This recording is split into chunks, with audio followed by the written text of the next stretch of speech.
Hi, in this section of video, I'm going to talk about offers and compromise.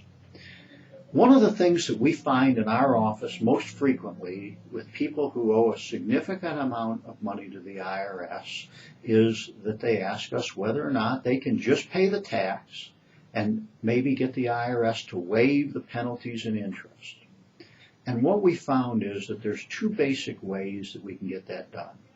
The first is we can get penalties abated if they have a reasonable, what the IRS calls reasonable cause, why they didn't either file the returns or pay the taxes. The second way is through an offer and compromise. And an offer and compromise is a settlement agreement entered into by the taxpayer with the IRS to settle their taxes for what they can afford to pay rather than what they owe. And it doesn't matter how much you owe to do an offer and compromise. What matters is how much you can afford to pay. It's not based on a percentage. It's based on what your income is and what your expenses are, what your assets are. The IRS basically wants two things to settle your tax liability through an offer and compromise. First, they want as much as the value of your assets.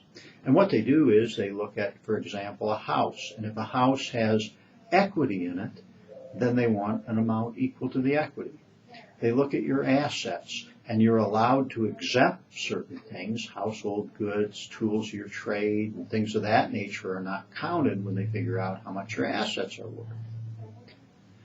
Secondly, they want as much as they believe they can get out of your income for the next 4 to 5 years, depending on how the offer is structured. And what they do is they look at how much your income is expected to be. They have certain amounts that are allowed for living expenses, some geographic. For example, housing allowances are based on where you live. For example, if you live in New York City, they're going to allow you a lot more than if you live in a rural area that has a lower cost of living.